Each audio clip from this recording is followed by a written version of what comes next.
Bienvenidos, queridos amigos de Tectón, a Formación en la Tradición. Bienvenidos a esta humilde trinchera de Cristo Rey, bienvenidos a la Contrarrevolución Hispánica, bienvenidos a la Resistencia Católica. Bien, vamos con nuestro comentario de las lecturas de la misa tradicional con los textos de San Agustín. El tercer domingo de Adviento, hemos celebrado el tercer domingo de Adviento y las lecturas, sobre todo el Evangelio, continúan con la figura de San Juan Bautista. La devoción a San Juan Bautista era muy fuerte antes de la reforma litúrgica de Pablo VI. Por eso encontramos tantos imágenes de San Juan Bautista en las catedrales y en tantos templos católicos, en los libros que los copistas iluminaban durante la Edad Media y en tantos textos de santos y de misioneros, de mártires, de teólogos. La figura de San Juan Bautista era muy central en la liturgia romana tradicional, antigua. Evidentemente, con la reforma litúrgica de Pablo VI, la figura de San Juan Bautista en la liturgia sufrió un fuerte menoscabo. Y el tiempo de Adviento, las lecturas del Evangelio de los distintos domingos de Adviento, sobre todo, insisto, la pasada del segundo domingo de Adviento y esta del tercero, ponen ante nuestra consideración la figura de San Juan Bautista como el modelo que nos guía durante este tiempo de Adviento al encuentro del nacimiento de nuestro Señor Jesucristo. La epístola de este tercer domingo de Adviento es Filipenses 4:7. Capítulo 4, carta a los Filipenses, epístola a los Filipenses, capítulo 4, versículos del 4 al 7. Dice así: alegraos siempre en el Señor, de nuevo os digo, alegraos. Vuestra modestia sea notoria a todos los hombres. El Señor está próximo. Por nada os inquietéis, sino que en todo tiempo, en la oración y en la plegaria, sean presentadas a Dios vuestras peticiones acompañadas de acción de gracias. Y la paz de Dios, que sobrepuja todo entendimiento, guarde vuestros corazones y vuestros pensamientos en Cristo Jesús. Y el Evangelio de este tercer domingo de Adviento del ciclo del Vetus Ordo, de la misa tradicional, es San Juan, capítulo 1, versículos 19 al 28. Evangelio de San Juan, capítulo 1, versículos del 19 al 28. Los judíos desde Jerusalén le enviaron sacerdotes y levitas para preguntarle: ¿tú quién eres? Él confesó y no negó, confesó: no soy yo el Mesías. Le preguntaron: entonces, ¿qué? ¿Eres Elías? Él dijo: no soy. ¿Eres el profeta? Y contestó: no. Le dijeron pues: ¿quién eres? Para que podamos dar respuesta a los que nos han enviado. ¿Qué dices de ti mismo? Dijo: yo soy la voz del que clama en el desierto, enderezad el camino del Señor, según dijo el profeta Isaías. Los enviados eran fariseos y le preguntaban diciendo: pues, ¿por qué bautizas si no eres el Mesías, ni Elías, ni el profeta? Juan les contestó, diciendo: yo bautizo en agua, pero en medio de vosotros está uno a quien vosotros no conocéis, que viene en pos de mí, a quien no soy digno de desatar la correa de la sandalia. Esto sucedió en Betania, al otro lado del Jordán, donde Juan bautizaba. Bien, recuerden, el segundo domingo de Adviento, el Evangelio, insisto, también hablaba sobre San Juan Bautista. Luego, la liturgia católica, lo que hace en este tiempo del Adviento, insisto, es presentarnos como referente la figura de San Juan Bautista, que es el quicio entre el Antiguo y el Nuevo Testamento. San Juan Bautista vendría a ser el último de los profetas, el que corona, por decirlo de alguna manera, la saga de los profetas del Antiguo Testamento, porque él ya puede ver a Cristo en persona, no como los profetas anteriores, y señalarle: he ahí el Cordero de Dios que quita el pecado del mundo. Por eso, viendo la gran santidad de San Juan Bautista, que incluso lleva a los judíos a confundirle con el Mesías, con el Cristo, con uno de los profetas, a San Agustín en los textos, sobre todo en sus sermones, Cuando hace referencia a estos textos evangélicos sobre la figura de San Juan Bautista, se va a centrar en la lección de humildad que da San Juan Bautista, que no se arroga, no pretende ser él el Mesías. Insisto, que era tal su vida de santidad, su vida pues de ascesis, de penitencia, de mortificación, que le confunden, de hecho, con el Mesías. Y nadie pone en duda, ni siquiera los fariseos más recalcitrantes, la santidad de San Juan Bautista. Y San Juan Bautista señala a Cristo. De modo que San Agustín se va a centrar, insisto, sobre todo en la humildad de San Juan Bautista. Por ejemplo, en su tratado, en su comentario sobre el Evangelio de San Juan, recuerde lo que siempre les digo, los dos mejores comentarios que existen sobre el Evangelio de San Juan, que invito a que los lean, es el de San Agustín y el de San Juan Crisóstomo. Son los dos mejores tratados, los dos mejores comentarios sobre el Evangelio de San Juan. Merece la pena leerlos, rezarlos, meditarlos, merece la pena releerlos, subrayarlos, anotar, seguir el texto evangélico con la explicación, insisto, de San Agustín y de San Juan Crisóstomo, los dos mejores comentaristas del Evangelio de San Juan. Y habla así San Agustín en ese tratado sobre el Evangelio de San Juan, en el libro cuarto, en el capítulo 11, dice: «Sabéis muy bien que Juan no buscaba su propio honor, sino el del juez de quien era pregonero, y porque siendo el mayor entre todos los nacidos de mujer», las palabras de Cristo, «fue también el más humilde, y por eso mereció llamarse el amigo del esposo. A los demás profetas les fue concedido anunciar a Cristo, a San Juan señalarle con el dedo». Sigue diciendo San Agustín: «Cristo vino tan humilde y escondido, tanto más escondido cuanto más humilde, que los pueblos, despreciando en su soberbia la humildad divina, llegaron a crucificar a su Salvador, convirtiéndole en su juez. Tanta fue la grandeza de San Juan Bautista que pudieron confundirle con el mismo Cristo, y tanta fue su humildad que confesó no serlo él». Sigue hablando sobre la humildad de San Juan Bautista, San Agustín, y en este tratado sobre San Juan, y también en el sermón 289. Y dice así San Agustín: «Si Juan no hubiese sido un valle que debe llenarse, es decir,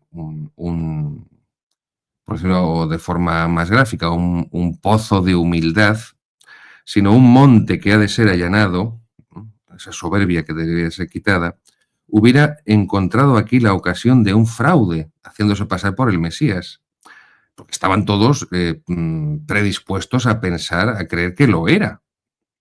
Porque le preguntaban deseando oír la respuesta afirmativa: «Sí, de hecho San Juan Bautista, yo soy el Mesías, yo soy y de tal modo admiraban su manera de vivir que sin duda le hubieran creído. Se le presentó pues una oportunidad de engañar al género humano, pero si Juan se hubiera arrogado un título ajeno, hubiese perdido el mérito propio. Si se hubiese jactado de ser el Cristo, hubiese tenido que oponer él mismo su propia predicación». Bien, las preguntas de los judíos, de Juan 1:21. Dice San Agustín: «Cristo ha de venir dos veces. En la segunda venida le precederá Elías, como en la primera le precedió Juan Bautista. El que imita la humildad del pregonero y entiende la magnitud del juez es San Juan. Nadie ha sido más humilde que este precursor del Divino Maestro, y nunca adquirió San Juan méritos mayores que cuando, pudiendo pasar por el Cristo o por Elías, confesó: no soy el Cristo ni soy Elías. Pues bien, medita tú, la humildad de aquel a quien precedió Juan, para que no tengas que padecer su grandeza cuando venga precedido por Elías». Habla también San Agustín, a propósito de la humildad de San Juan Bautista, sobre la virtud cristiana de la humildad, que es la base y el fundamento de todas las virtudes. No puede haber caridad sin humildad. Una caridad soberbia, una caridad orgullosa, sería una falsa caridad. Y así con el resto de virtudes cristianas. una esperanza orgullosa, una esperanza prepotente, sería una esperanza falsa, porque sería una esperanza sin humildad.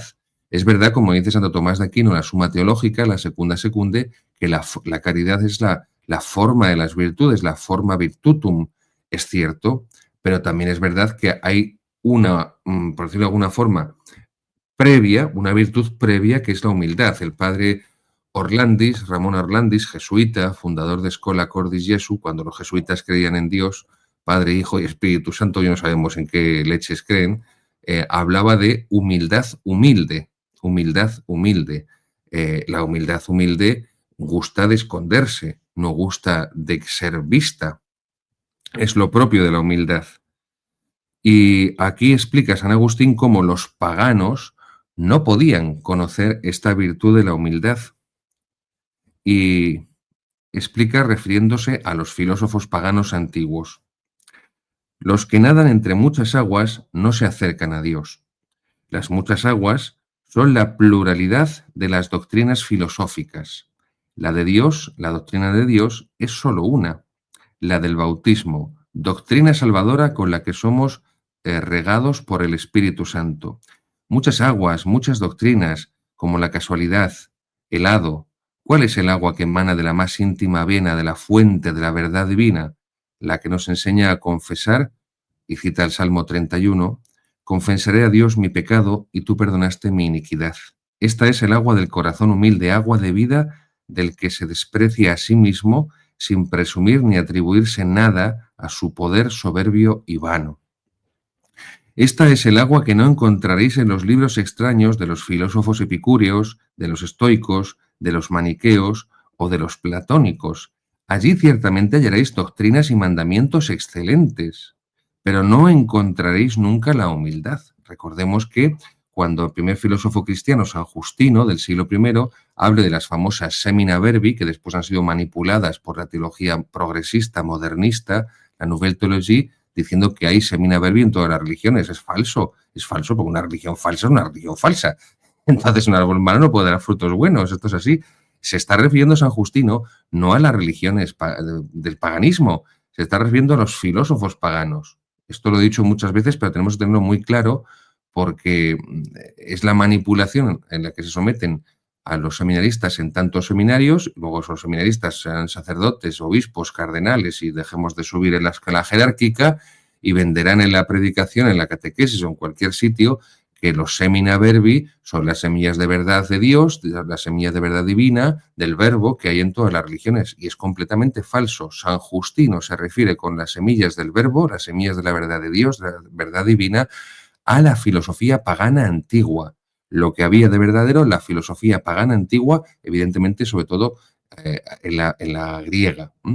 En Aristóteles, en Platón, en Sócrates, por ejemplo, que son el culmen de la filosofía griega. Pero la virtud de la humildad es algo no ya desconocido por el mundo pagano, sino que es algo inconcebible para el mundo pagano. Allí, en esos libros de la filosofía pagana antigua, dice San Agustín, encontraréis doctrinas y mandamientos excelentes, pero no encontraréis nunca la humildad. La senda de la humildad arranca de otra parte, viene de Cristo. Es un camino que nace en el que, siendo alto, vino humilde. ¿Qué es lo que nos enseñó al hacerse obediente hasta la muerte y muerte de cruz? Filipenses 2:8. ¿Qué nos enseñó al pagar lo que él no debía? El pecado, la deuda por el pecado. Al bautizarse el que no tenía pecado y al morir en una cruz el que estaba limpio de mancha. ¿Qué nos enseñó más que la humildad? Yo soy el camino, la verdad y la vida. Juan 14. Por el camino de la humildad nos acercamos a Dios. El camino para acercarse a Dios es el camino de la humildad, como la parábola del fariseo y el publicano nos lo dice claramente, como el famoso Salmo 50, el miserere del rey David, nos dice claramente cómo con la humildad va la contrición, va el arrepentimiento, va la petición de perdón a Dios, acompañada la petición insistente para poder recibir la misericordia del Señor. Sigue explicando San Agustín cómo Cristo es el maestro de la humildad. Cristo fue el primer doctor de la humildad. Los pobres de espíritu, bienaventurados los pobres de espíritu, porque suyo es el reino de los cielos. Pobres de espíritu, explica San Agustín, son sin duda alguna los humildes, no los pobres materiales. Basta ya de teología comunista, de pensar que los pobres son buenos por el mero hecho de ser pobres y los ricos son malos por el mero hecho de ser ricos. Hay ricos malos y ricos buenos, y hay pobres malos y pobres buenos. Hay pobres humildes y pobres muy soberbios, y hay ricos muy humildes y ricos muy soberbios. Creo que esto es algo que todos hemos experimentado cuando hemos conocido a personas de este tipo. Que un rico pueda ser más soberbio porque tiene riquezas materiales. Es verdad que no va a ayudar mucho las riquezas materiales a su humildad, es cierto, pero yo me he encontrado con gente que tenía dinero y eran personas humildes de lo más corriente, de lo más normal, y que no hacían ostentación, y no les llenaba de orgullo y de vanagloria que tuvieran, pues, una posición económica más que desahogada.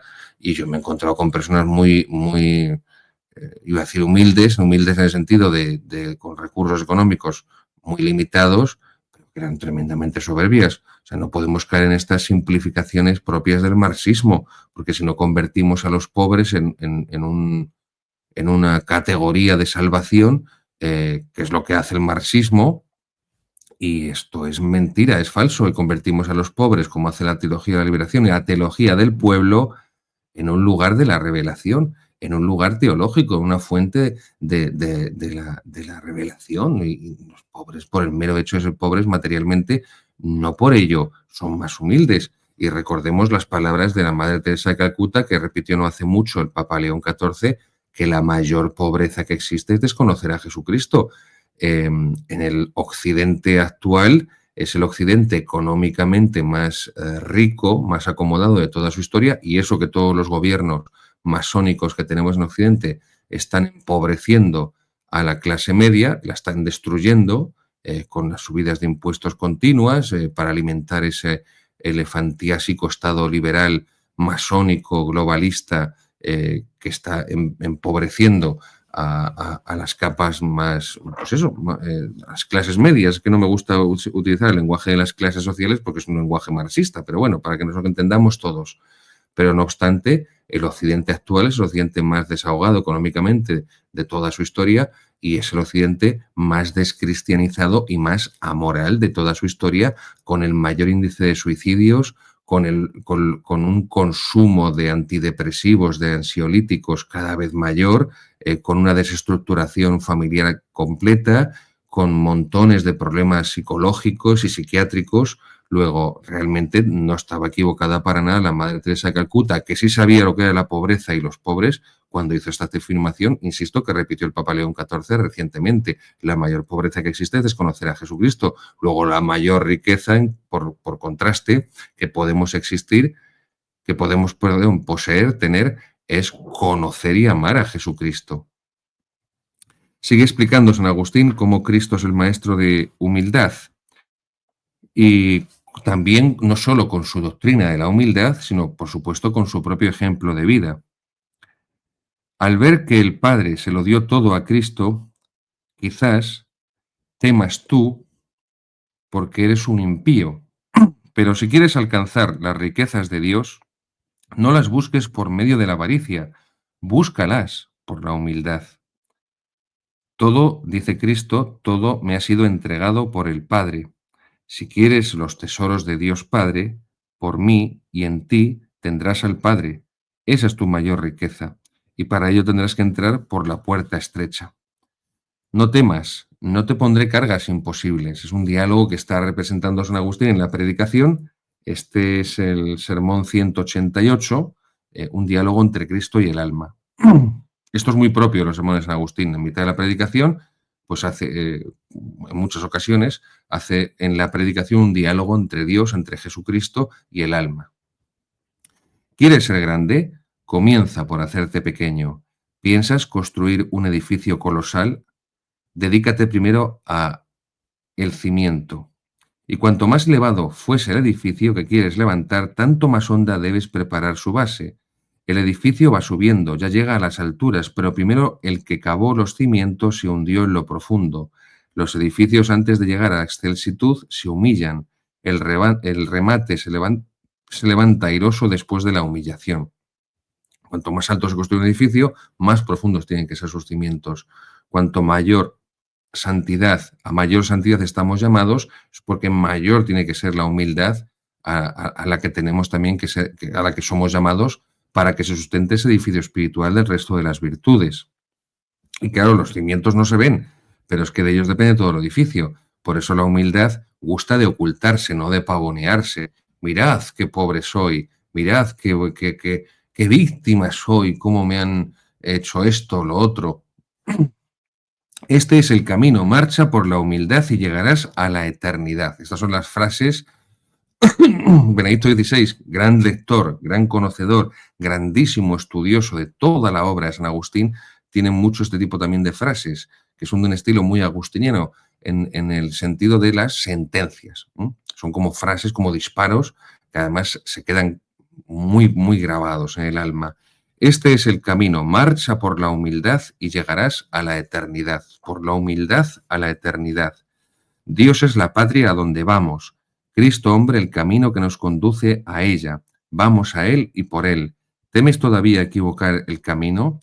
El que tanto pudo padeció hambre, sed y cansancio, fue preso, azotado, crucificado y muerto. Ese es el camino.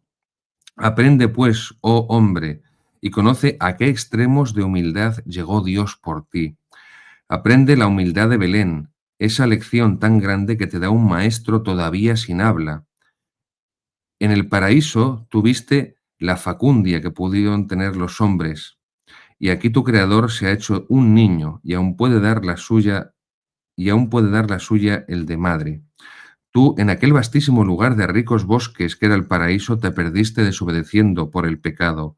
Cristo se ha hecho hombre mortal, en tan estrecha posada de Belén, para buscar muriendo al que estaba muerto por el pecado y resucitarlo. Tú, hombre, quisiste ser Dios y pereciste en el intento.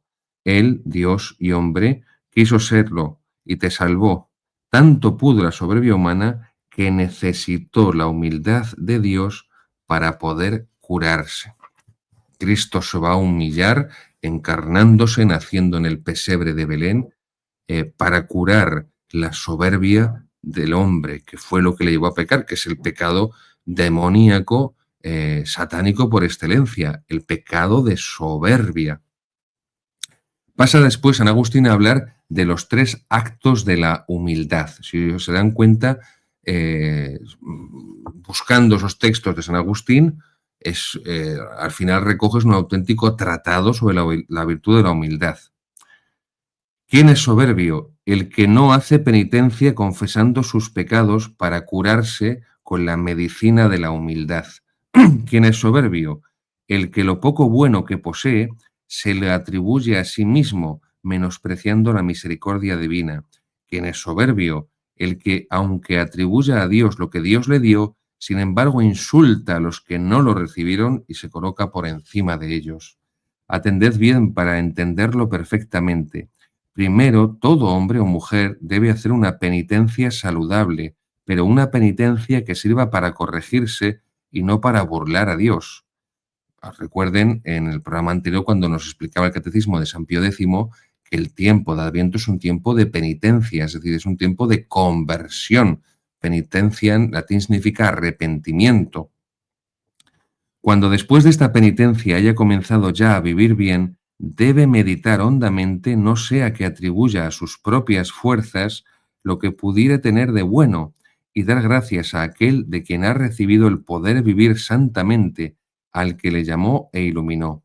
Y con esto queda terminada la obra, ni mucho menos, todavía le falta no ensoberbecerse y compararse con los que no viven como él.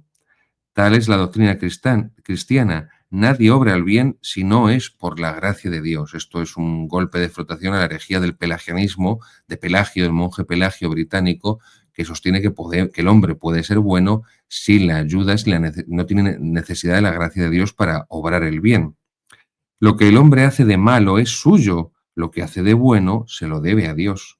Cuando comience a obrar el bien, que no se lo atribuya a sí mismo, y cuando sepa que no es suyo, que le dé gracias a Dios, que es quien se lo da.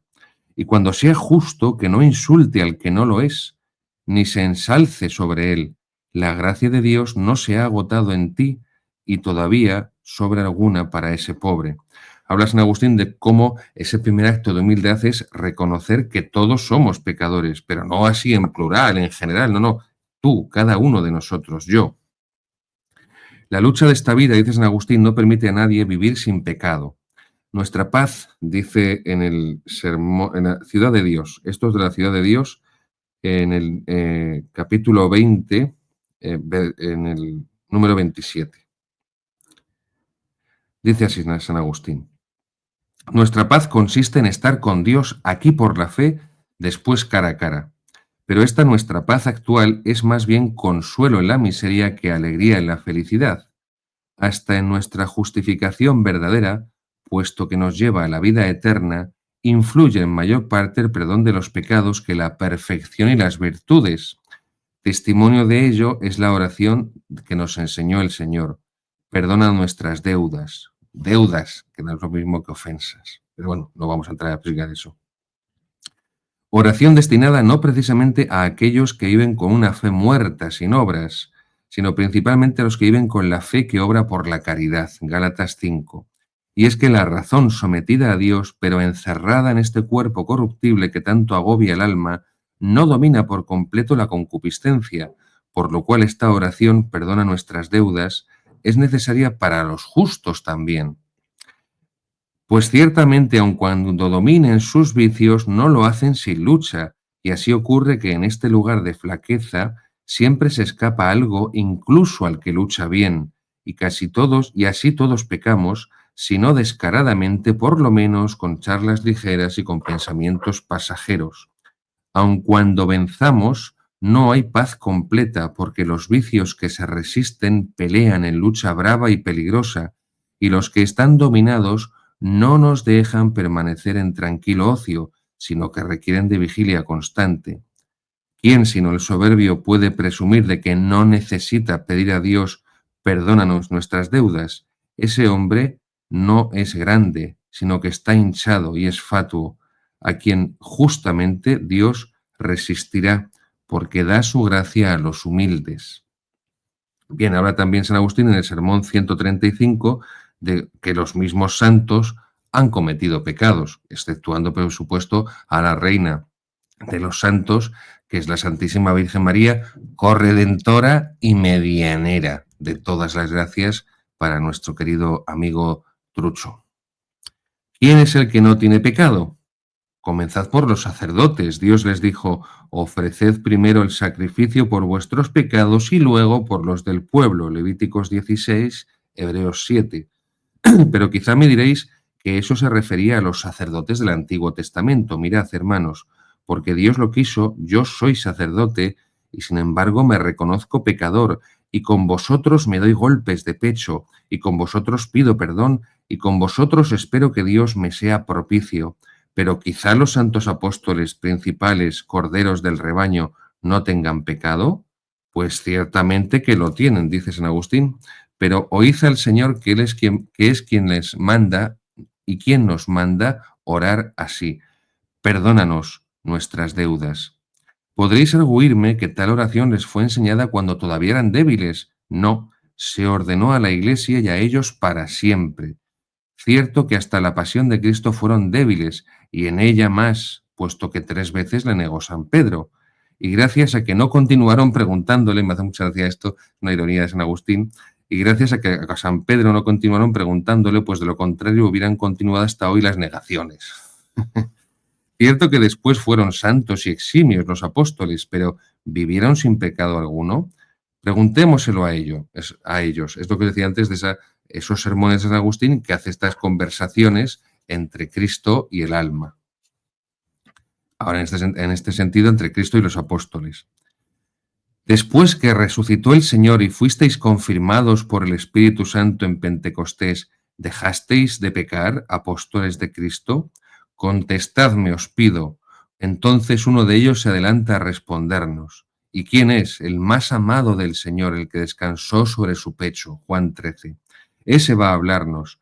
¿Tienes pecados o no? Contéstame, Y me contesta el apóstol, Juan 1:1-8. Primera carta de San Juan, capítulo 1 al 8. Si dijéramos que no tenemos pecado, nos engañaríamos a nosotros mismos y la verdad no estaría en nosotros. En 1946, después de la Segunda Guerra Mundial, hablaba Pío XII que el principal pecado de nuestra época era la pérdida del sentido de pecado. 1946, 1946, ¿verdad? Que después de todas las barbaridades que se habían visto y padecido en la Segunda Guerra Mundial, esa frase de, de Pío XII tiene sentido. El mayor pecado de nuestro tiempo es la pérdida del sentido de pecado. Hoy el sentido de pecado no es que se haya volatilizado evidentemente en el mundo, al contrario, el mundo contemporáneo, el mundo posmoderno llama virtud a lo que es pecado y pecado a lo que es virtud. Es que la propia Iglesia, a causa de la metástasis modernista que sufrimos, se ha perdido también el sentido de pecado. Y el pecado en sí, la noción, el concepto, la verdad, la definición de lo que es el pecado, ha desaparecido en gran parte de la predicación y de la catequesis. Es verdad, queridos seguidores, que gracias a Dios, a su Santísima Madre Inmaculada, vosotros, igual que yo, conocéis sacerdotes buenos, sacerdotes fieles, sacerdotes católicos, sacerdotes que aman a Jesucristo, que quieren ser santos, que buscan la salvación de las almas, que sí predican del pecado. Pero la inmensa mayoría de los funcionarios eclesiásticos no predican del pecado, no explican lo que es el pecado, porque no tienen el sentido cristiano, el sentido de Cristo de lo que es el pecado. Y termina San Agustín, bueno, podríamos estar horas y horas y horas explicando este grandísimo tratado de San Agustín sobre la virtud de la humildad y, por lo tanto, contra el vicio de la soberbia, pero vamos a terminar con estas palabras que él recoge en el Sermón 156. Nos dice: no presumamos de carecer de pecados, así nuestra vida merecerá alabanza y obtendremos el perdón. Los pecadores empedernidos, cuanto más se olvidan de sus culpas, tanto más curiosos se muestran en investigar las vidas ajenas. No buscan para corregir, sino para morder, y no pudiendo excusarse, están siempre a punto de acusar a los demás. No es tal el modo de orar y de satisfacer a Dios que nos ha enseñado el ejemplo del salmista. Reconozco mis pecados, tengo siempre presente ante mis ojos mi culpa. El salmista no se fijaba en los demás, sino que se llamaba a sí mismo para ponerse delante de sí y no limitándose a palparse por de fuera superficialmente, penetraba en su interior. No se perdonaba nada. El pecado no puede quedar impune, eso sería injusto, luego ha de ser castigado. Entonces, oye lo que Dios te dice: o castigarás tú tu pecado, o lo castigaré yo, Dios. El pecado, pues, se castiga o por el hombre, que lo reconoce y pide perdón y misericordia por él, o por Dios, que juzga al que niega reconocer su pecado.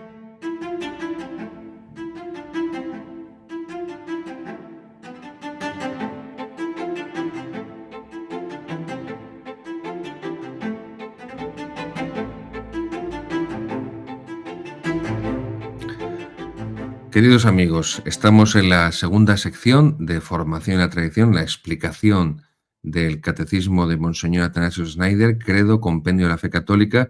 Recuerden, estamos en la segunda parte, la moral, ya vamos por el número 114. A día de hoy ya hemos explicado más de 100 números de la parte de la moral del Catecismo de Monseñor Schneider.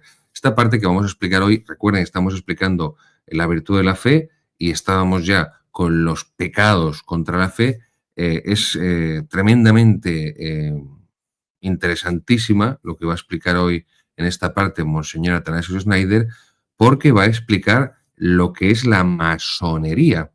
La masonería como principal enemigo de la Iglesia y la masonería como soporte de una religión diabólica, satánica, que evidentemente está frontalmente contra la fe.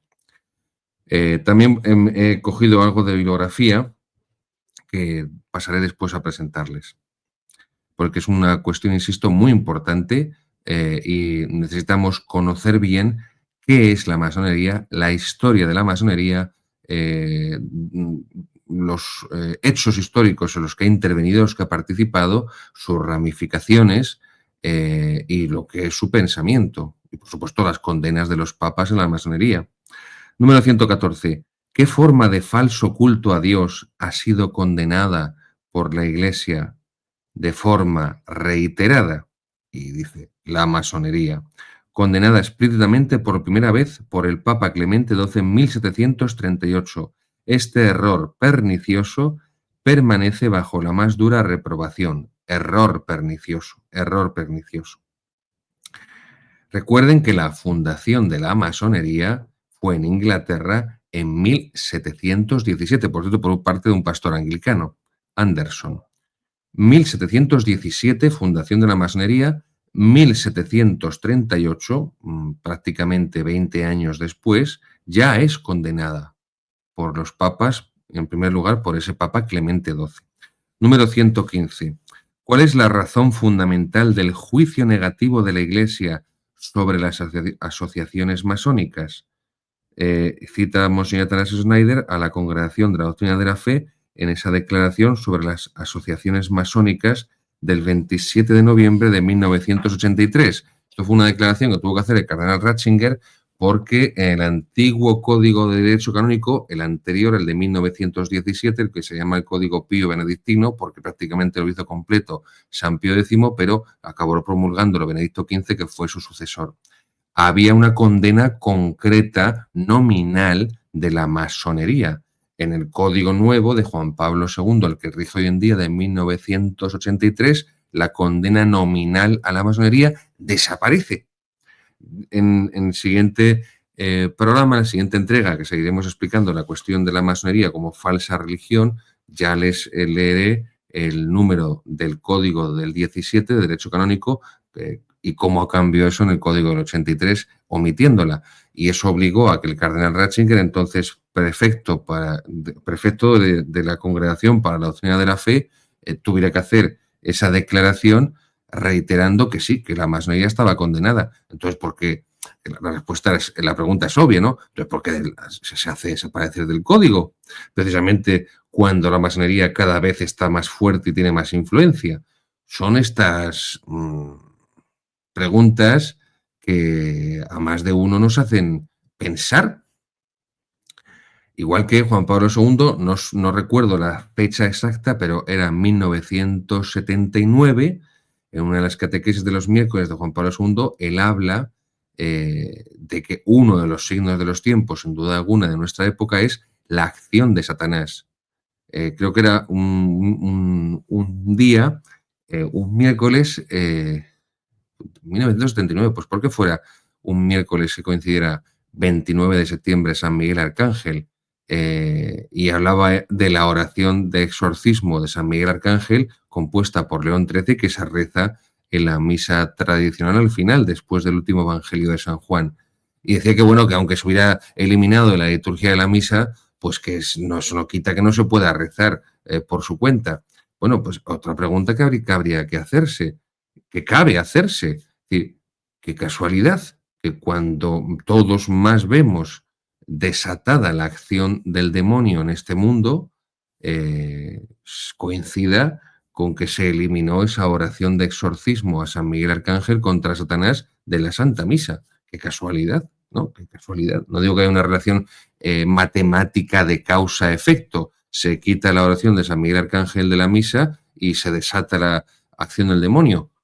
O sí, porque la visión que tuvo León XIII sobre el demonio atacando a la Iglesia le llevó a redactar esa oración y a mandar a lo que entonces era la Congregación de Ritos, después la Congregación del Culto Divino, que a todos los obispos del mundo se les enviara esa oración y que mandaran publicarla y hacerla rezar por cada sacerdote después de cada misa.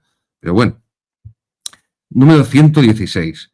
¿Por qué las asociaciones masónicas representan una falsa forma de culto? En sus grados inferiores, la masonería es una religión naturalista. El naturalismo es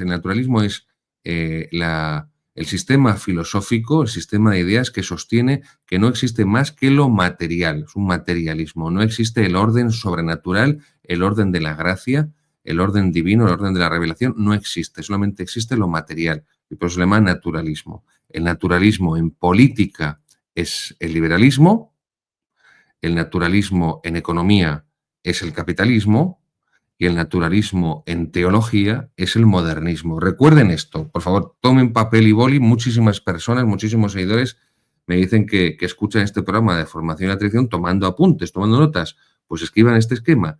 Naturalismo, ideología o sistema filosófico que sostiene que no existe más que el orden natural, en el sentido de orden material, materialismo. No existe el orden sobrenatural. No existe el naturalismo filosófico.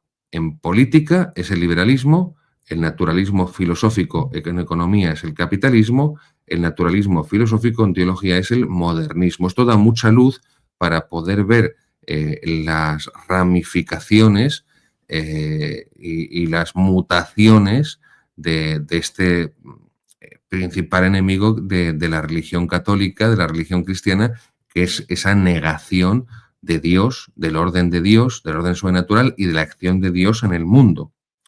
En sus grados inferiores, la masonería es una religión naturalista, una mezcla de panteísmo, todo es Dios, la naturaleza, todo es Dios, la Pachamama, el ecologismo, el hombre es divino, esto ya lo sostenía los platónicos, pero sobre todo el gnosticismo, el hombre es Dios, el hombre es divino, ¿no? Pues esto está también relacionado con lo que he dicho antes de esa divinización de los pobres. Los pobres vendrían a ser algo divino.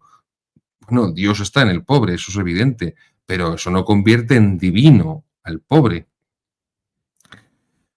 Una mezcla de panteísmo, de gnosis. Gnosis es una palabra griega que significa conocimiento. El gnosticismo fue un gran enemigo de la Iglesia antigua y ha tenido también mutaciones a lo largo de la historia. El gnosticismo es la masonería, un conocimiento oculto para unos iniciados. El gnosticismo está detrás de los cátaros y de los albigenses. Bueno, y de autosalvación. Ahí está también esa herejía pelagiana, el pelagianismo. El hombre puede salvarse por sí mismo, por sus propias fuerzas, por sus solas fuerzas, sin necesidad de la gracia divina, del orden sobrenatural. Los masones, esos los grados inferiores, sigue diciendo Monseñor Atanasio Schneider, los masones de grados superiores adoran al diablo, con una religión que solo es tolerante en apariencia. Esto es la tolerancia intolerante de la que hablaba, creo que era Foucault, si no recuerdo mal. No me acuerdo, Foucault, no me acuerdo qué filósofo del mayo del 68, de la revolución sexual y la revolución cultural del 68 hablaba de esto. Creo que era... No, no era Foucault. Bueno, ya me acordaré de qué filósofo era. Sostienen los masones que solo ellos son los iniciados, los perfectos, los iluminados. De ahí va a venir el famoso iluminismo de la Ilustración, mientras que el resto de la humanidad es para ellos profana, imperfecta y oscurecida. Por eso en la Ilustración, en la época de las luces, se va a llamar despectivamente a la religión y a la Iglesia como el oscurantismo, la oscuridad. Número 117. ¿Cuál es la esencia de la masonería? La esencia de la religión masónica consiste en la perversión, es decir, en la subversión del orden divino de la creación y en la transgresión de las leyes dadas por Dios, de la ley natural y de la ley positiva, los mandamientos de la ley de Dios y, por supuesto, se entiende por derivación los mandamientos de la Iglesia. Los masones de grado superior ven en esta perversión el verdadero progreso de la humanidad. Por eso lo que antes les decía, que en la posmodernidad, que está totalmente empapada de la filosofía de la masonería, se llama pecado a lo que es virtud y virtud a lo que es pecado.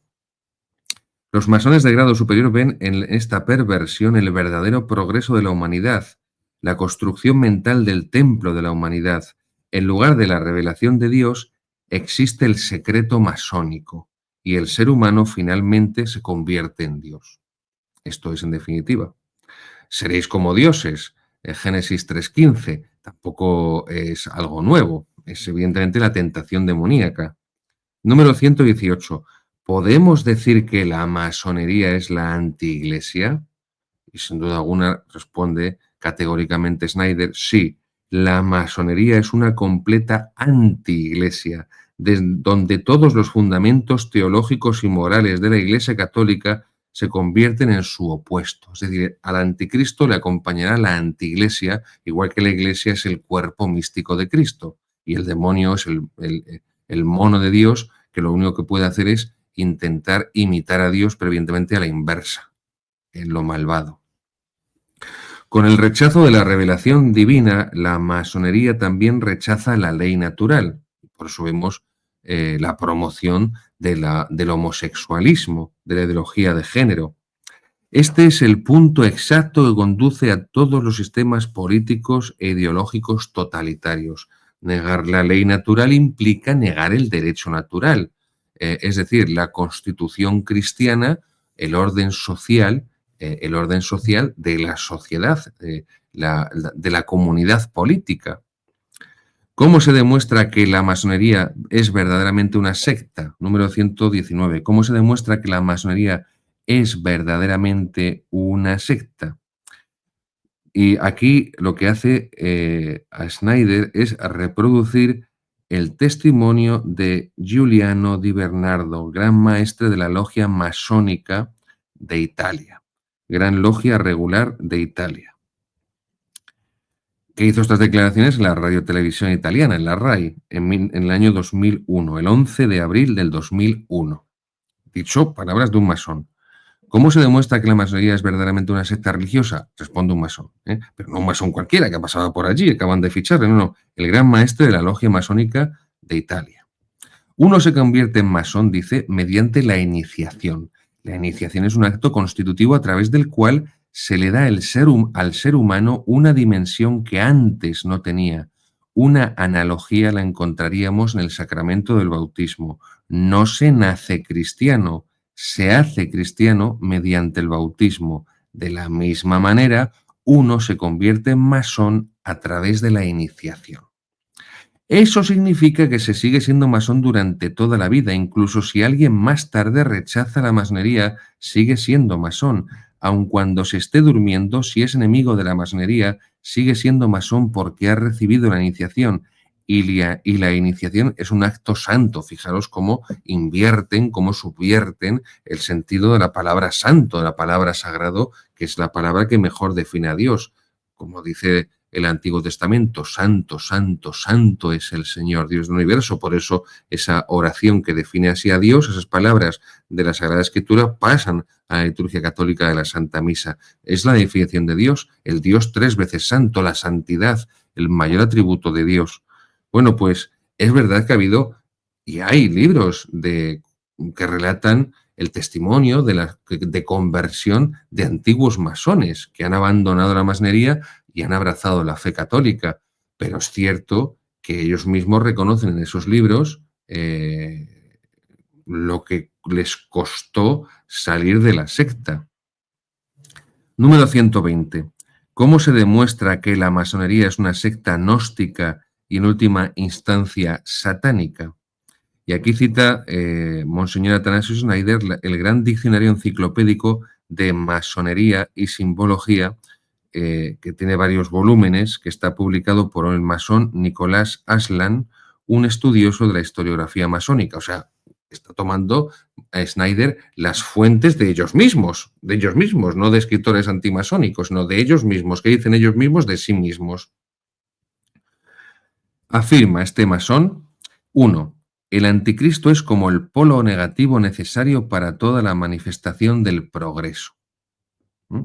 Asocia el anticristo con el progreso. Se entiende, bueno, pues como entiende ahora, es el progresismo, esto es el progresismo, el mito del progreso indefinido. El mañana será mejor que el ayer por el mero hecho de ser mañana. Lo nuevo es bueno por el mero hecho de ser nuevo y lo antiguo es malo por el mero hecho de ser antiguo. Esta es la mentalidad que tenemos en la Iglesia también. La liturgia antigua es mala porque es antigua y la misa nueva es buena porque es la nueva. Ya está. no hay más. Así de simple. Esto antes era pecado, ya no es pecado. Eso era antes, había otras mentalidades. 2. La bisexualidad forma parte de la deidad suprema. Esto es clarísimamente el pensamiento woke, aunque sea un oxímoron, pensamiento woke, esto es claramente la ideología de género. La bisexualidad, la androginia, la negación de que el ser humano es un ser sexuado y por eso tenemos sexo, no género. Género lo tienen las cosas. La mesa no tiene sexo, tiene género femenino. El coche no tiene sexo, tiene género masculino. El auto, como se dice en Hispanoamérica, o el carro, tiene género masculino. No tiene sexo el coche, no tiene órganos sexuales, no tiene una psicología propia de su sexo. Y lo mismo la mesa, género femenino. Las cosas tienen género. Los seres humanos tenemos sexo. Somos seres sexuados y eso no es simplemente una cuestión genital. Es algo que, en primer lugar, afecta a nuestra psicología. El varón, la persona que tiene el sexo masculino, su psicología es la psicología de un varón. Por eso la ideología de género impone esto de las nuevas masculinidades y de los hombres deconstruides, deconstruides. Es la negación de la masculinidad, la negación de la virilidad, de lo propio del hombre, de lo propio, de lo masculino, del varón. Recuerden que varón, de varón, la palabra latina viri, varón, de ahí viene la palabra virtus, virtud, fuerza. La virtud es una fuerza y lo que define al hombre es que tiene una fuerza física mayor que la de la mujer y por eso, insisto, viri, varón en latín, virtus, virtutis, virtud, fuerza, fuerza. Bien. 3. La serpiente es el símbolo de la energía universal, la armonía de los opuestos y el gran agente mágico. La armonía de los opuestos. Esto es la paradoja, la armonía de los opuestos, y esto es lo que nos venden. Al final, de aquí va a salir también la filosofía de Hegel, la filosofía del idealismo, que es uno de los sostenes filosóficos de la teología moderna, de la Nouvelle Théologie, de la teología modernista que se ha impuesto en la Iglesia oficiosamente, pero también oficialmente. El encuentro, la armonía de los contrarios, tesis, antítesis, síntesis. Antes había tal cosa en el catolicismo, tesis, a eso se opuso otra cosa, contraria, antítesis, y de ahí ha surgido la síntesis, pero la síntesis, la dialéctica de Fichte, que es el que la funda y que en cierto modo Hegel va a tratar sobre ella también, esa síntesis se convierte otra vez en tesis y así vamos haciendo un recorrido dialéctico de enfrentamiento en la cual la doctrina cristiana no puede dejar de cambiar, no puede dejar de modificarse. 4. El principio de fuego en los altos grados masónicos es llamado también poder universal de regeneración y Lucifer, el portador de la luz, Lucifer. Estos testimonios explícitos justifican por completo la descripción que hace la Iglesia de la masonería como una secta satánica que tiene al diablo como su Dios. Está citando aquí Schneider a Pío VIII en 1829, la encíclica Traditi Humilitati Nostri. Pío VIII. La masonería es una secta satánica que tiene al diablo como su Dios. Bien, llegados a este punto, queridos seguidores, para no caer en conspiranoias, es verdad que la historia siempre ha habido conspiraciones. Ya está. Pero hoy en día tenemos que asumir que la filosofía de la masonería, el pensamiento, la ideología de la masonería está totalmente asumido por nuestra sociedad posmoderna. Pero está asumido por los políticos, está asumido por la educación, está asumido por la propia Iglesia.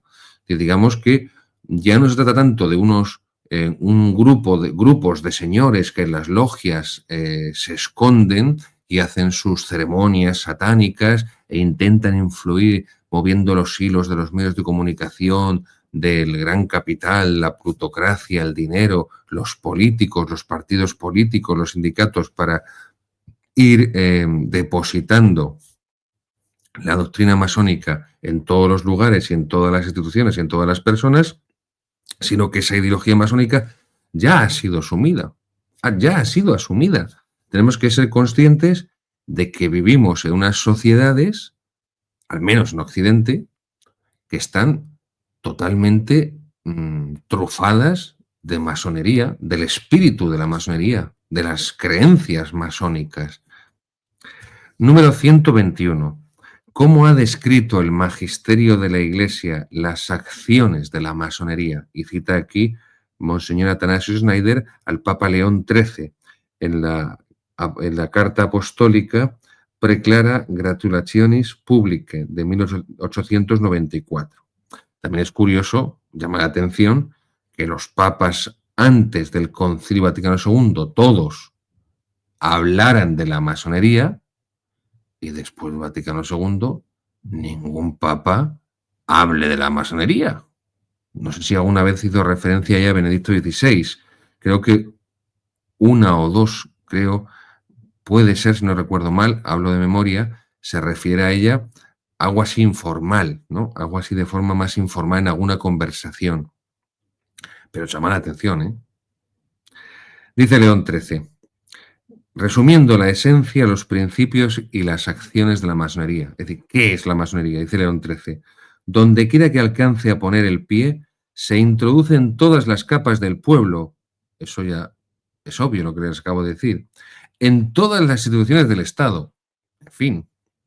Hasta lograr finalmente los puestos más altos y el poder a discreción. Los estados hoy están totalmente configurados por la masonería. Lo mismo que los partidos políticos. Y no vamos a hablar, aunque algo trataré ahora a continuación, de la infiltración masónica, no ya en la Iglesia, no ya en las jerarquías, no en la misma cúpula del Vaticano. Sobre pretexto de reivindicar los derechos humanos en el sentido revolucionario francés de 1789. Igualdad, libertad, fraternidad, igualdad. Liberté, égalité, fraternité ou la mort. Esto siempre lo esconden, ¿eh? Libertad, igualdad y fraternidad o la muerte. No la muerte de mía, en el sentido de que voy a defender la igualdad, la libertad y la fraternidad, sino que hasta la muerte, que me traigan la muerte, que me den la muerte. No.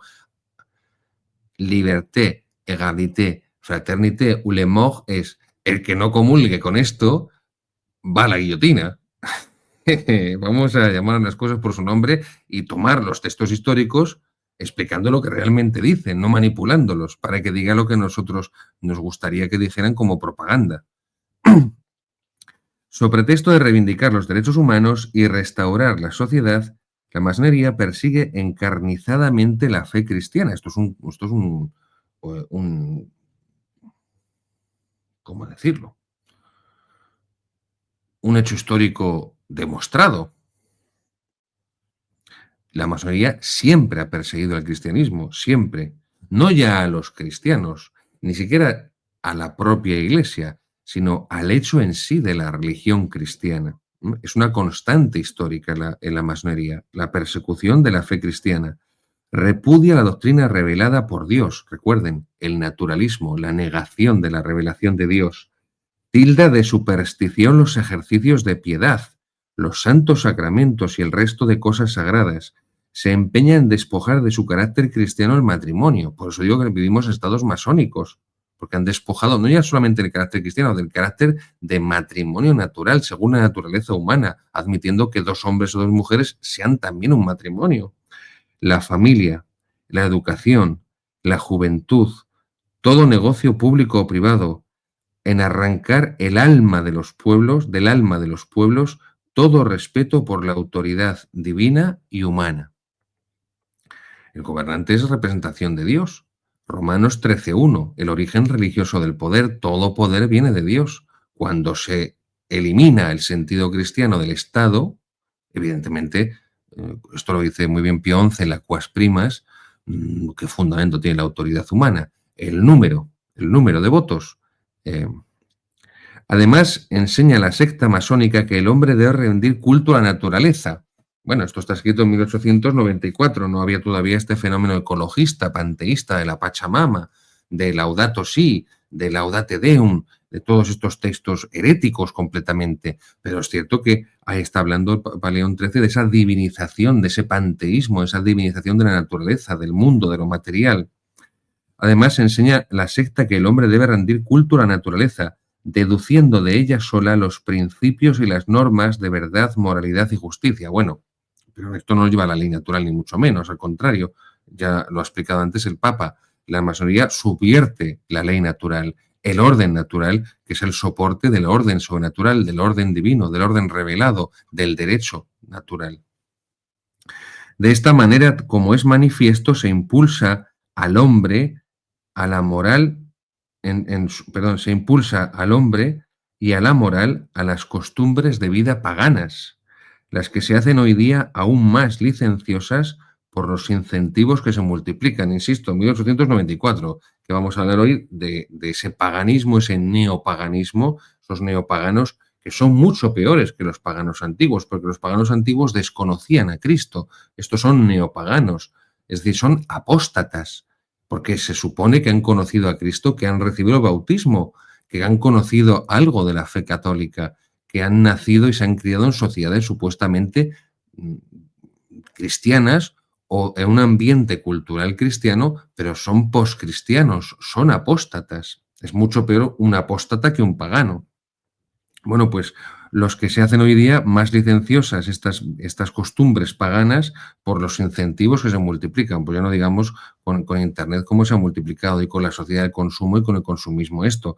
Bueno, pues esto va a seguir tratando más pormenorizadamente la masonería, Monseñor Atanasius Schneider. Dios mediante, el próximo programa traeré esos textos para que podamos compararlos del derecho canónico del 17, de Benedicto XV, sobre cómo se condena solemnemente la masonería y cómo eso, en el código actual del derecho canónico del 83, pues queda completamente volatilizado, desdibujado. Y no concluyo esta segunda parte del Catecismo de Monseñor Atanasius Schneider, Credo Compendio de la Fe Católica, publicado por nuestros amigos de la Asociación Luz de Trento. Se lo recomiendo. No, este catecismo no puede faltar en la casa, en la biblioteca de ningún católico, con unas orientaciones bibliográficas sobre la masonería. En primer lugar, este es el libro El árbol masónico, trastienda y escaparate del nuevo orden mundial, de Manuel Guerra Gómez. Manuel Guerra Gómez era el mayor especialista español, ya falleció, sacerdote de la diócesis de Burgos, catedrático de teología y filólogo, especialista en religiones y en sectas. Su gran obra es el Diccionario Enciclopédico de las Sectas. Otro día les hablaré de él. Esta es su obra de madurez, la última obra que él escribió sobre la masonería. El árbol masónico, trastienda y escaparate del nuevo orden mundial. Manuel Guerra Gómez, editorial Digital Reasons. Este libro ya es del año 2017, son 500 páginas. Insisto, el mayor especialista que había sobre la masonería en España, Manuel Guerra Gómez, el árbol masónico. El segundo gran experto en masonería en España y en toda la lengua hispana era Ricardo de la Cierva, también fallecido, un grandísimo historiador. Este libro no es fácil de encontrar. Yo les pido que busquen, porque tiene muchos libros sobre la masonería. Ricardo de la Cierva, El secreto masónico desvelado, el anticristo, los signos, del anticristo, y este es uno de los mejores libros que él tiene, que es Las puertas del infierno, la historia de la Iglesia jamás contada. Lo pueden encontrar en páginas como, en aplicaciones como Todo Colección, iberlibro.com, de segunda mano. Merece la pena. Esto es todo, son 900 páginas. Este libro a mí me sirvió. Yo lo leí siendo seminarista, recién entrado al seminario, y siempre me aportó mucha luz. Un grandísimo historiador y un grandísimo experto en la masonería y, por supuesto, en la historia de la Iglesia Católica y la historia de España. Ricardo de la Cierva, Las puertas del infierno, la historia de la Iglesia jamás contada, editorial Fénix. Por cierto, Ricardo de la Cierva, grandísimo conocedor de la historia de la Compañía de Jesús, especialmente de toda la revolución comunista que se vive en la Compañía de Jesús a raíz del Vaticano II y de la llegada al generalato del padre Arrupe. Bien, y por supuesto no podía faltarnos asesinato en grado 33 de nuestro queridísimo y admirado padre Charles Moore. Asesinato en grado 33. Aquí explica también muy bien, este sí que es bastante breve, aquí estamos hablando de, pues eso, 200, no llega a 180 páginas. Está en Amazon, ¿eh? Asesinato en grado 33, Charles Moore, la investigación del cardenal Gañón sobre la masonería en el Vaticano. Aquí explica perfectamente la infiltración masónica en las más altas cúpulas del Vaticano. El cardenal Baggio era un cardenal masón y fue el que durante 12 años la Congregación de Obispos estuvo nombrando obispos. El cardenal Baggio, masón. No vamos a hablar ya, por supuesto, de Bugnini, el que se inventa la misa nueva, la misa actual de Pablo VI, que también estaba metido en la masonería y por eso le destierra a Pablo VI la nunciatura de Irán sin ser diplomático, en lugar de hacerle cardenal después de que él habría sido quien ha hecho toda la reforma litúrgica del Concilio Vaticano II y que era liturgista, no era un diplomático. A las nunciaturas envía a los diplomáticos de carrera, a las nunciaturas del Vaticano, no a teólogos o a liturgistas.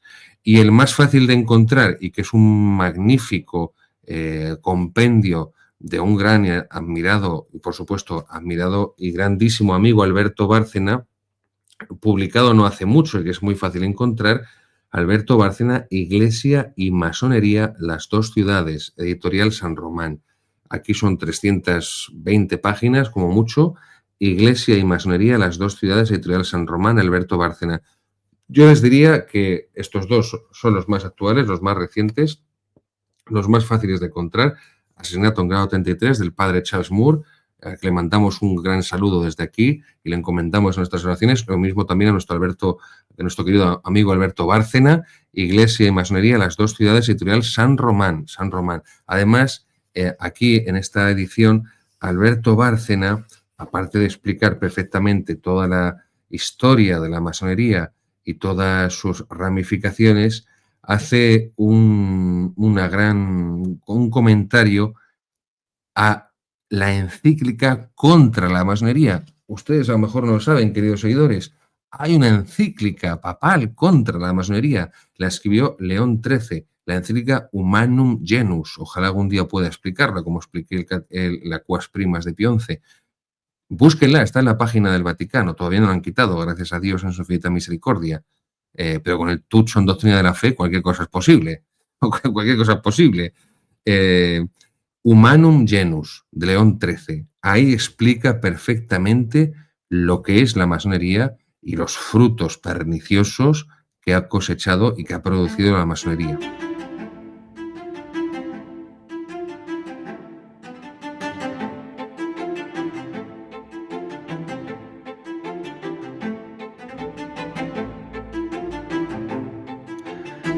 Seguimos en la tercera sección de nuestro programa, Formación en la Tradición, y esta tercera sección ya saben que es la historia de la teología católica con los textos del Papa Benedicto XVI, con las catequesis de Benedicto XVI. Estamos en la Edad Antigua, en la época patrística, está explicándonos Benedicto XVI en esa serie de audiencias generales de catequesis, pues a los principales de los santos padres.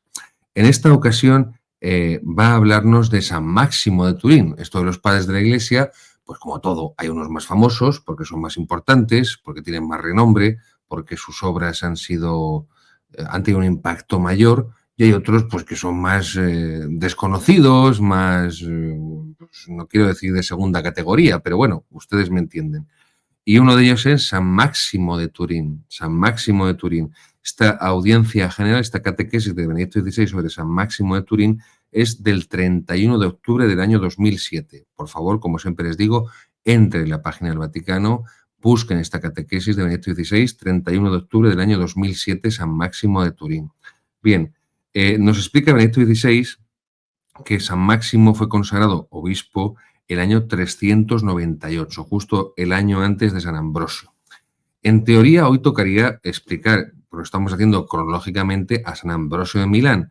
Lo que pasa es que como San Ambrosio de Milán da para mucho, no quería extenderme demasiado en el programa de hoy, así que Dios mediante en el próximo ya explicaremos a San Ambrosio de Milán, que tiene una importancia decisiva tanto en la historia de la Iglesia católica, como también en la historia de la teología católica, como también en la historia de la liturgia romana. La liturgia católica en general y de la romana en particular. Ya por los himnos litúrgicos que compuso, ya llegaremos y le explicaremos. Bien, nos dice Benedicto XVI que de San Máximo de Turín tenemos muy pocas noticias sobre él, pero han llegado hasta nosotros una colección de 90 sermones, porque la predicación es algo importantísimo. En el ministerio sacerdotal, más todavía en el ministerio episcopal, la predicación tiene un lugar y una importancia y una gravedad muy grande. Estamos mal acostumbrados porque estamos acostumbrados a sacerdotes que muchas veces no preparan la predicación y acaban diciendo siempre lo mismo. Y les pasa lo mismo a los obispos. Por supuesto, como no quieren que ningún medio de comunicación les critique, pues todo lo que sea peliagudo, controvertido, nunca jamás van a predicar de ello. Ustedes, yo les invito a hacer una lista. Yo la he hecho, esa lista, y después daban ganas de echarse a llorar. Su obispo, el de cada uno de ustedes, queridos seguidores, haga una lista de en cuántas intervenciones públicas trata de los temas controvertidos de la ideología de género, de la homosexualidad, del aborto como, no ya como un crimen abominable, como dice el Vaticano II, la Gaudium et Spes, sino como el mayor genocidio de la historia de la humanidad, que estamos hablando de más de 70 millones de abortos cada año en el mundo. En el mundo, más de 70 millones de abortos. Es el mayor genocidio de la historia de la humanidad. ¿Cuántas veces hablan de la virtud de la santa pureza? ¿Cuántas veces hablan de que Jesucristo es el único y verdadero Salvador?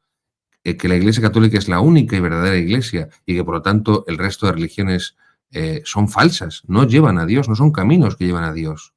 Aquello que dijo el Papa Francisco, que fue una herejía como una catedral de que todas las religiones llevan a Dios, es totalmente lo opuesto a lo que es el cristianismo. Pues ustedes, cada uno lo puede hacer con su obispo.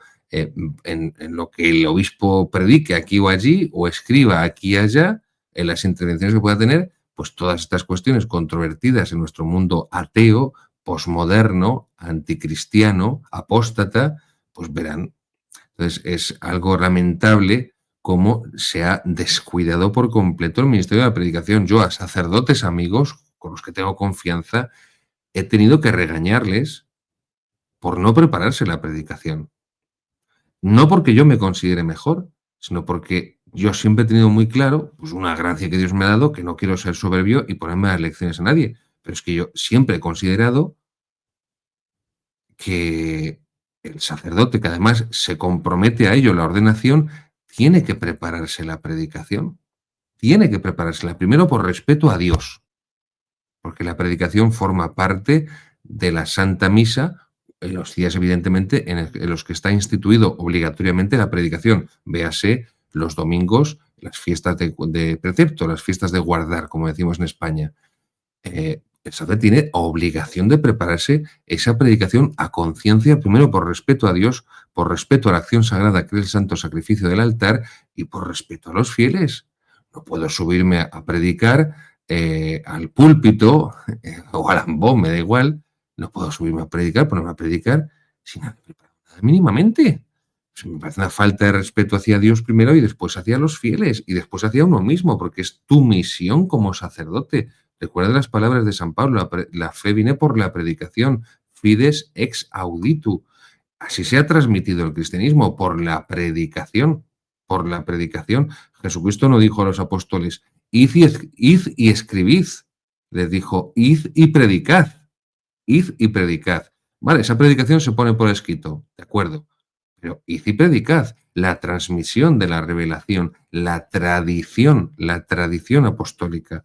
Bueno, pues hubo un tiempo, no tan lejano, no hay que irse al siglo IV con San Máximo de Turín, en el que los obispos se preparaban de verdad la predicación y por eso sus piezas de predicación, oratoria, sus sermones, han pasado a través de siglos ya han llegado a nosotros. Ahí tenemos ese monumento que son los sermones de San Agustín, una joya. Ahí tenemos ese otro monumento que son los sermones litúrgicos de San Bernardo. Pero podemos hablar también de los sermones de San Juan de Ávila, otra joya, otra pieza, no ya solamente impresionante en cuanto a oratoria sagrada, en cuanto a predicación, a exposición, sino en cuanto a doctrina. Pero no hay que irse tampoco a grandes santos y a grandes teólogos y místicos. Porque dice, bueno, San Agustín, un grandísimo teólogo, San Bernardo, otro grandísimo teólogo, San Juan de Ávila, otro grandísimo teólogo, el cura de Ars, los sermones del cura de Ars, por favor, si alguien no ha leído la vida del cura de Ars, la más famosa y la más clásica de todas, que es la de Trochu, el cura de Ars pasaba horas preparándose los sermones, escribiéndolos de su puño y letra. En Ars se conserva la pequeña biblioteca que tenía el cura de Ars, 2, 3 baldas. ¿Cuáles eran los libros? Uno, por ejemplo, me llamó mucho la atención, que era el famoso Ejercicio de Perfección y Virtudes Cristianas del padre Rodríguez, un jesuita español. Ese libro fue durante 4 siglos en la Compañía de Jesús. Insisto, cuando los jesuitas creían en Dios, era el libro obligatorio de lectura, de oración, de referencia, de lectura en el refectorio, en el comedor, durante las comidas, etcétera, etcétera. Bueno, pues el cura de Ars estudiaba y pasaba horas preparándose con esos libros sus predicaciones. Es decir, la predicación sagrada antes era una cosa considerada muy seria y muy importante. Por eso han llegado también hasta nosotros, como les decía, tantos sermonarios, tantas colecciones de sermones, muchísimas, que ya se lo daban hecho al sacerdote. Y tú lo que tienes que hacer, aquí tienes un libro, el sermonario, estas son las lecturas de la misa de este domingo, saca de ahí, que te doy hecho el sermón, saca de ahí que un sermón larguísimo, que tienes un montón de ideas y de argumentos para prepararte tú la predicación. Bueno, pues han llegado hasta nosotros casi 90 sermones de San Máximo de Turín. Dice Benedicto XVI cómo San Máximo logró unir al pueblo cristiano en torno a su persona de pastor y de maestro. La ciudad de Turín estaba amenazada, estamos en el siglo IV, las invasiones bárbaras. La ciudad de Turín estaba amenazada por diversos grupos de bárbaros que, tras penetrar por las fronteras orientales, avanzaban hasta los Alpes occidentales. Por esto, Turín estaba constantemente protegida por guarniciones militares y en los momentos críticos se convertía en el refugio de las poblaciones que huían del campo y de los centros urbanos porque carecían de protección. San Máximo reaccionó ante la degradación civil del poder político que se hundió por las invasiones bárbaras, ante la disgregación. No se queda la predicación de San Máximo en generalidades, en vaguedades. Se especifica porque se dirige a un núcleo selecto de la comunidad cristiana. San Máximo de Turín predica una relación profunda entre los deberes del cristiano y los del ciudadano. Esto es todo lo contrario a lo que ese filósofo liberal Maritain, el mentor, desgraciado mentor de Papa Pablo VI, ideó con eso del mito de la nueva cristiandad, que Eulogio Palacios, un gran filósofo tomista español, echó por tierra. La diferencia entre ciudadano y persona, individuo y persona. Pero bueno, no vamos a entrar ahí porque nos llevaría muy lejos y no explicamos a San Máximo de Turín. Dice el Benedicto XVI, se puede ver con claridad los cambios históricos que se producen en la relación siglo IV entre el obispo y las instituciones ciudadanas, contando ya con el apoyo de una legislación que pedía a los cristianos que contribuyeran al rescate de una sociedad política que se hundía al derrumbarse las autoridades civiles del Imperio Romano.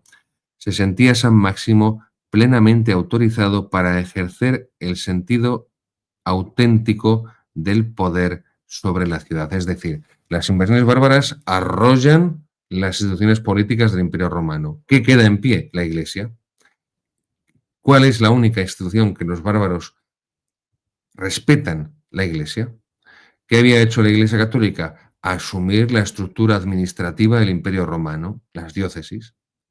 Y por eso, cuando cae el poder civil, el poder político, arrollado por las invasiones de los pueblos germánicos, de los pueblos bárbaros, muchos obispos tendrán que asumir competencias de gobierno civil. ¿Por qué? Porque va a ser la única autoridad que quede en muchas ciudades, porque las autoridades civiles van a desaparecer, van a desaparecer. Y los bárbaros no tienen la posibilidad de poner sus autoridades civiles, porque no, tampoco ellos tienen, porque son un mare magnum de muchos pueblos, de muchas tribus.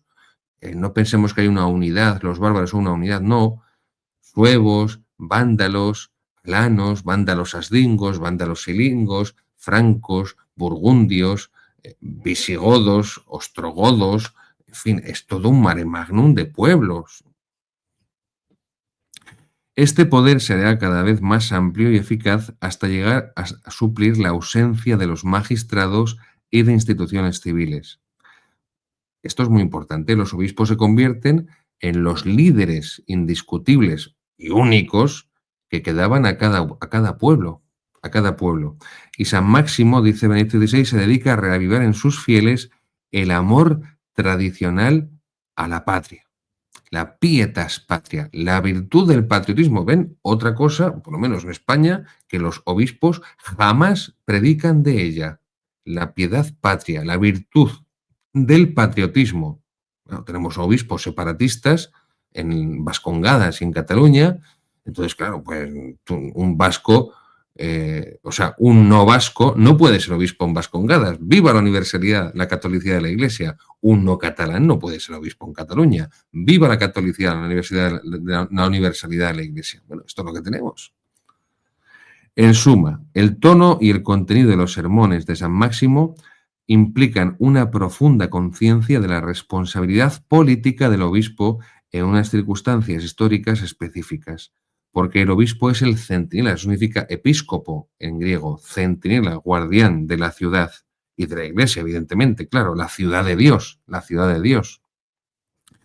Están situados, por así decirlo, en una roca elevada de sabiduría para la defensa de los pueblos, que ven desde lejos los males que van a llegar. La función también que tiene profética el obispo, la función que tiene defensiva, por eso llevan el callado no es porque sean cojos, porque los pastores fueran todos cojos y tuvieran que llevar un callado para apoyarse, no, el callado es para defender a las ovejas del rebaño de los lobos. Esto lo explica muy bien Benedicto XVI. No recuerdo si fue una homilía del Jueves Santo o en otro momento, pero uno de los textos homiléticos magníficos de Benedicto XVI explica la función del báculo episcopal como arma defensiva del pastor contra los lobos que atacan al rebaño. Claro, como con el Vaticano II ya no hay enemigos, como los obispos no defienden a los fieles, pues el báculo es algo ornamental, está de adorno. Bien, sigue explicándonos Benedicto XVI cómo este análisis histórico, literario que hace sobre los sermones de San Máximo de Turín muestra la responsabilidad de la autoridad jerárquica, de la autoridad eclesiástica, en un contexto de disolución civil. Habla del ejemplo, ya lo explicamos en otro programa, por ejemplo, de San Eusebio de Vercelli o de Erceli, que vivía como un monje en su ciudad, y de San Máximo de Turín como un centinela en la roca más elevada de la ciudad. También habla Benedicto XVI como ya Juan Pablo II en la encíclica, o mejor dicho, exhortación postsinodal Ecclesia in Europa de 1999, sigue hablando de que las obligaciones del creyente siguen presentes con respecto a su ciudad y a su patria. El creyente tiene obligaciones hacia su patria, insisto, por la pietas patria, la virtud del patriotismo que corresponde al cuarto mandamiento de la ley de Dios: honrarás a padre y madre, y por lo tanto a tus antepasados, y a la terra patrum, a la tierra de tus antepasados, tu historia, tu cultura, tu lengua, tus raíces históricas. Benedicto XVI habla también de cómo los compromisos del buen cristiano incluyen que sea un honrado ciudadano. Termina Benedicto XVI esta catequesis sobre San Máximo de Turín explicando también la importancia de la unidad de vida del cristiano, la coherencia entre la fe y la moral, entre la fe y su conducta vital, entre su vida y su fe, entre el Evangelio y la cultura.